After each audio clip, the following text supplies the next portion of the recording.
The great ancient libraries of the world. Since ancient times, libraries have been part of civilization. Private individuals, towns and cities, businesses, colleges, and universities have maintained them. Their purpose has always gone beyond the storage of books, scrolls, or tablets. In ancient times, it was difficult to make multiple copies of writings, and libraries acted to protect written knowledge. Ancient libraries also did what they continue to do today. They organized information for easy access and served as a place where people could meet and exchange ideas. Like today's libraries, they provided the services and expertise of librarians. When people think of great libraries, they often think of ancient Egypt, Greece, or Rome. Some of the best were found in other places throughout the world. However, here are 5 that every scholar should know about. Mesopotamia, Iraq, the Royal Library of Ashurbanipal.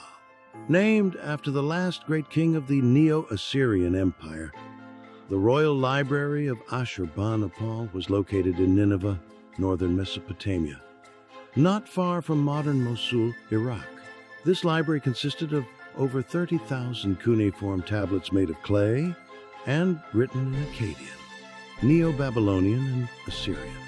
Ashurbanipal was both a military commander and a scholar. He sent scribes into the far reaches of his empire to copy texts and bring them to him. When he engaged in war, he was not above stealing tablets and writings from the conquered. Some believe he sought rituals and magic spells that would enable him to maintain his power. But his collection was vast and contained subjects from astronomy to finance to politics. The Epic of Gilgamesh was found in Ashurbanipal's library.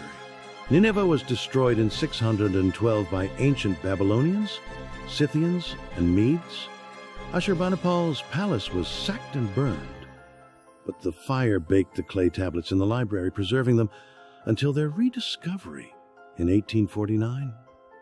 As if a library full of books had all of the pages torn out and scattered, so are the clay tablets from Ashurbanipal's library.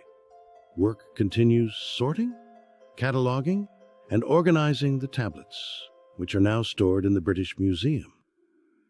Tradition states that Alexander the Great visited the Royal Library of Ashurbanipal, giving him an idea that would later become the Great Library of Alexandria. Bahir, India, Nalanda Mahavahara. Nalanda Mahavahara was a large Buddhist monastery in the ancient kingdom of Magadha. The library there, called the Dharma Ghunj, was a center of learning from the 7th century BCE to about 1200 CEE. It consisted of 3 great buildings. The tallest was the Ratnodadhi, which was 9 stories high and contained sacred manuscripts. It is thought to have housed hundreds of thousands of works, not only about religion, but about medicine, astronomy and astrology, logic, and writing. What happened? In 1193, Turkic invaders burned Nalanda, and with it, the library. It was thought that there were so many texts that they burned for months.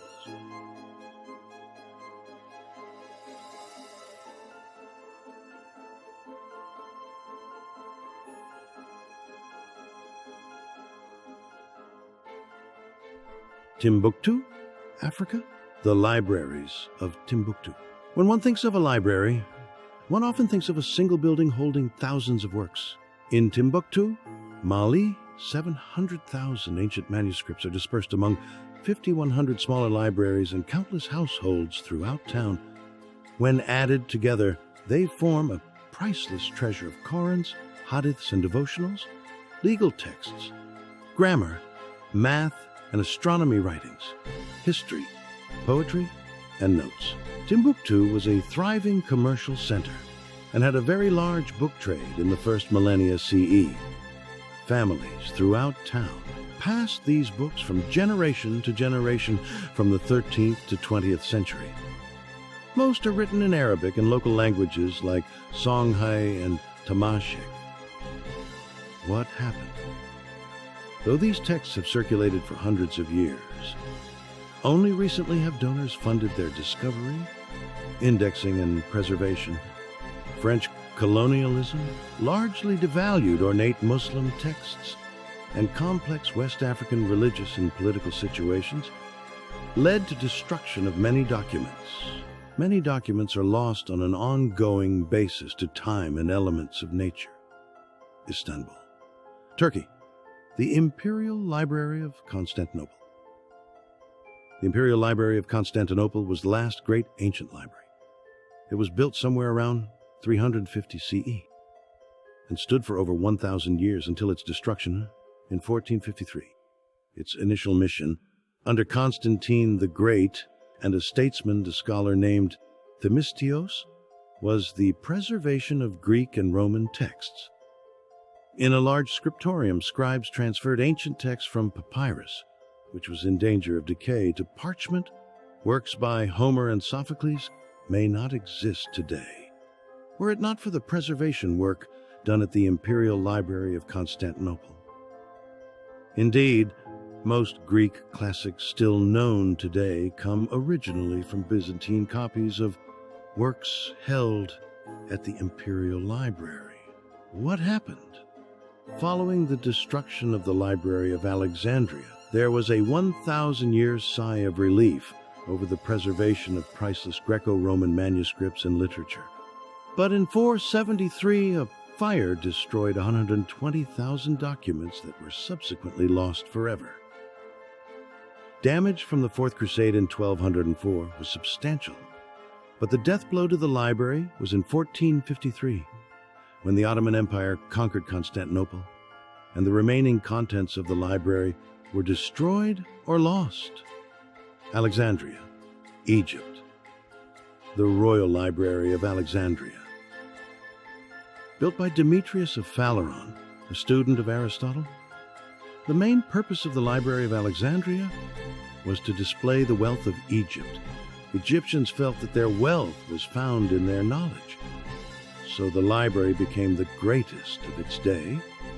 It served as a home for scholars who were brought in with their families from around the world. There was an immense historical museum in the library. The staff was charged with no small task. They were to collect the knowledge of the entire world. As ships sailed into port in Alexandria, books were immediately confiscated, taken to the library, and copied. The originals were kept by the library. The original owners got the copies. These became known as the books of the ships. What happened? Plutarch described the destruction of the library in The Life of Caesar. When the enemy endeavored to cut off Julius Caesar's communication by sea, he was forced to divert that danger by setting fire to his own ships, which, after burning the docks, then spread on and destroyed the great library. The good news? Academic centers in Egypt were developing elsewhere, and some of the library's works avoided destruction as they moved around. Knowledge is a treasure.